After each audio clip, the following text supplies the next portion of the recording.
Bonjour, soyez la bienvenue, vous êtes sur la série À l'aise au pays, le déclic matinal pour vous réveiller, vous booster et vous challenger. Hier, nous avons parlé de la motivation et quand je parle de motivation, je parle de ce qui est intérieur à vous. Rien à voir avec l'extérieur car tout ce qui est à l'extérieur de vous, retenez-le, ne vous motive pas mais plutôt amplifie ce qui sort de vous. Je peux peut-être vous secouer et vous remuer le matin comme je le fais tout le temps. Seulement, c'est vous qui trouvez votre motivation. Si vous voulez la motivation qui vient de l'extérieur, ça ne marchera pas.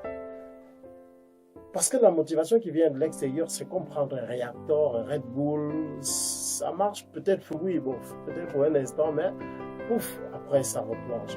Aussi, tout ce qui est à l'extérieur de vous est un amplificateur. C'est-à-dire, vous déprimez, dès que vous êtes dehors, vous déprimerez encore plus. Vous êtes en joie, l'extérieur vous fera être encore plus en joie. Avant-hier, nous avons parlé de deux éléments. Une chose, c'était la carotte.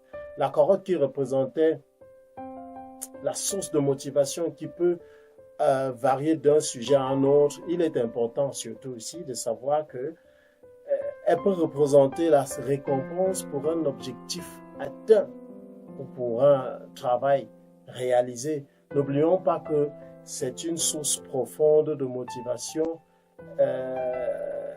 qui peut être presque comme une sensation du déjà accompli.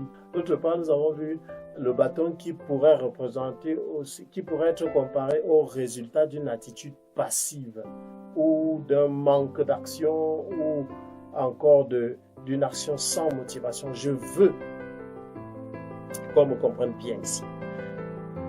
Un employé fut-il patron, cadre ou planton, peu importe son domaine d'activité, si dans son boulot, il travaille sans motivation, eh bien, il sera un frein pour lui-même. Celui qui fait son boulot à la style, je m'en fous, bon, j'attends mon salaire à la fin du mois, c'est le plus important. Celui qui fait le boulot dans cet esprit-là, il attire sur lui le résultat de son travail et de son attitude. Selon les lois universelles immuables, il s'expose aux sanctions qui vont avec son attitude. Et si jamais, par exemple, son patron ou bien son mentor ou son surveillant fermait les yeux sur cet état de choses et sur cette attitude, sur ces attitudes-là, qui mettent parfois à mal même l'entreprise tout entière, ou bien au mieux des cas, un département, si un d'eux fermait les yeux, la vie elle-même se chargerait de lui régler son compte. Ah oui, nous récoltons ce que nous semons. Ça, on l'a appris. Tout le monde l'a appris. Aujourd'hui, nous allons parler d'un grand frein dans l'atteinte d'objectifs. C'est le COMMENT. Comment? Quand vous fixez vos objectifs, quand vous fixez un objectif très important, quand vous fixez cet objectif-là, il faut vous méfier de ce mot-là. Si vous saviez comment faire ça, il faut qu'on soit d'accord. Si vous saviez comment faire les choses, mais il y a longtemps que vous les auriez faites. Mais les croyances limitantes ont fait du comment un abat terrible qui va vous décourager, qui va vous faire prendre, et vous allez vous faire prendre au piège du découragement.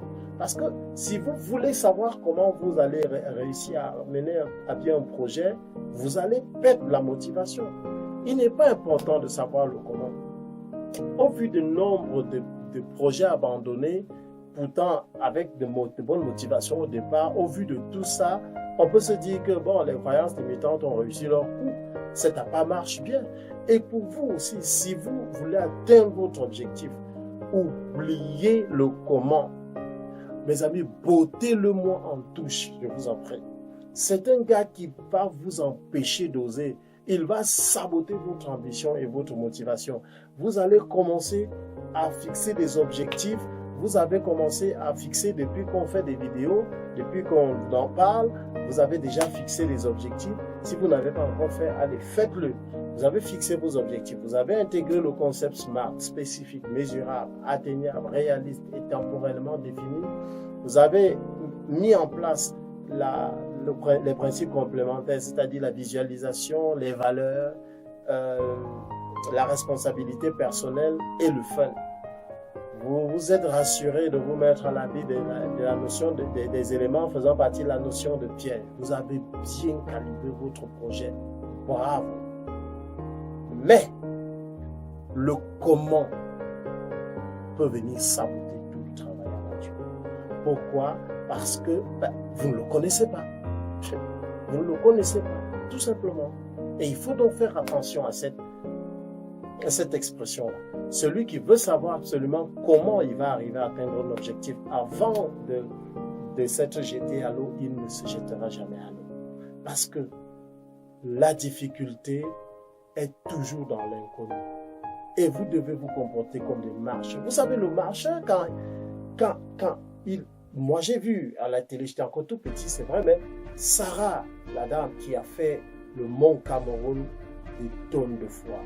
La dame, quand elle montait, quand elle était sur la colline, quand elle courait, elle était conditionnée. C'est comme ça que les marcheurs sont. Ils sont conditionnés.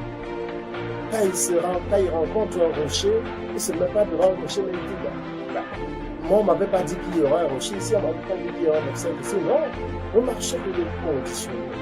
Alors, c'était la série À l'aise au pays.